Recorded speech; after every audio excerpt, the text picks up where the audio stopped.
Hello, कैसे हैं सब लोग। राजस्थान लोक सेवा आयोग से कुछ वैकेंसी आई हैं, करीब 53 वैकेंसी हैं। और ये जो पोस्ट हैं उसके बारे में बात कर लेते हैं। जो पहली पोस्ट है ये जूनियर जियोफिजिसिस्ट की पोस्ट है। इसमें 5 वैकेंसी हैं। उसके बाद है जूनियर हाइड्रोजियोलॉजिस्ट की, इसमें 8 वैकेंसी हैं। फिर उसके बाद में है टेक्निकल असिस्टेंट केमिस्ट्री के लिए, इसमें 4 पोस्ट हैं। और फिर उसके बाद अगली पोस्ट जो है टेक्निकल असिस्टेंट हाइड्रोजियोलॉजी के लिए है, ये 36 पोस्ट है। तो ये जो है वैकेंसी हो गई। टोटल जो नंबर ऑफ वैकेंसी हैं वो 53 यानी कि 53 वैकेंसी हैं। इसकी योग्यता के बारे में बात कर लेते हैं हम लोग। जो पहली पोस्ट है कनिष्ठ भू भौतिकविद के लिए, इसके लिए एमएससी जियो फिजिक्स में होना चाहिए या फिर एमटेक इलेक्ट्रॉनिक्स में होना चाहिए। और प्लस जो है 2 साल का एक्सपीरियंस आपका जो है सेम फील्ड में होना चाहिए। अगली पोस्ट जो है कनिष्ठ भूजल वैज्ञानिक के लिए, इसमें एमएससी या एमटेक जियोलॉजी में होना चाहिए या अप्लाइड जियोलॉजी में होना चाहिए। इसमें एक्सपीरियंस नहीं मांगा हुआ है।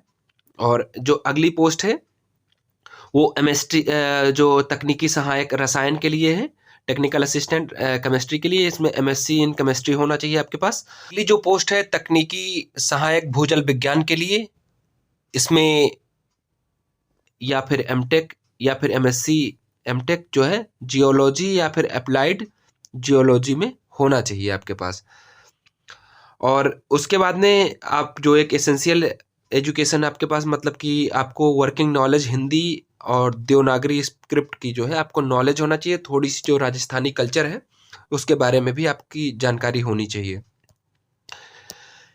एक और चीज़ है जो महत्वपूर्ण चीज़ है, एक पोस्ट को छोड़ करके कनिष्ठ भू भौतिकविद की पोस्ट को छोड़ करके बाकी सभी पोस्टों में अंतिम वर्ष के जो लोग हैं, जो एजुकेशनल क्वालिफिकेशन है, अंतिम वर्ष के लोग भी अप्लाई कर सकते हैं।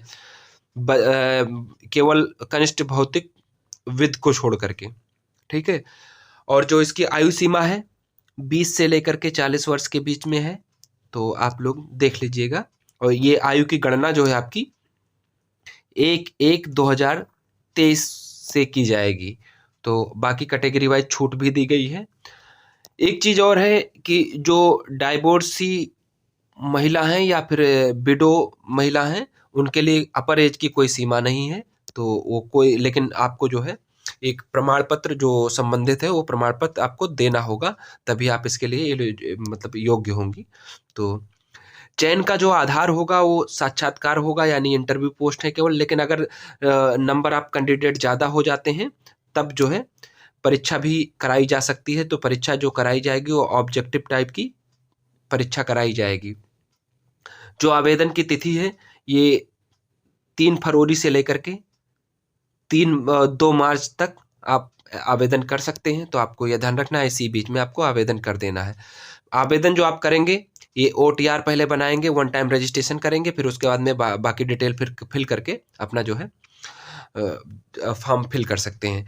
अगर आपको फॉर्म में कोई मिस्टेक हो गई, गलती हो गई है, तो आपको निर्धारित शुल्क जो है 500 रुपये दे करके आपको उसमें संशोधन कर सकते हैं वेबसाइट पे जा करके। तो सभी प्रकार के संशोधन जो है उनका जो शुल्क है 500 रुपये निर्धारित किया गया है।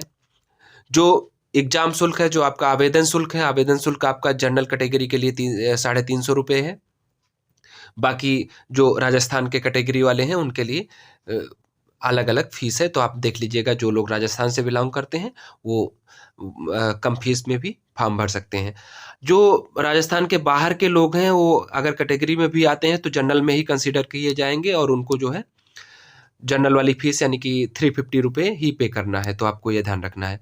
अगली जो डिटेल बताने की है, अब क्या डिटेल बताने की रह जाती है, हाँ, अब सारी डिटेल आप फॉर्म फिल कर देंगे। उसके बाद में अनुभव प्रमाण पत्र जो आपका है, जो एक्सपीरियंस सर्टिफिकेट है, एक पोस्ट के लिए मांगा हुआ है, तो ये है उसका प्रोफार्मा। मैं दिखा देता हूँ।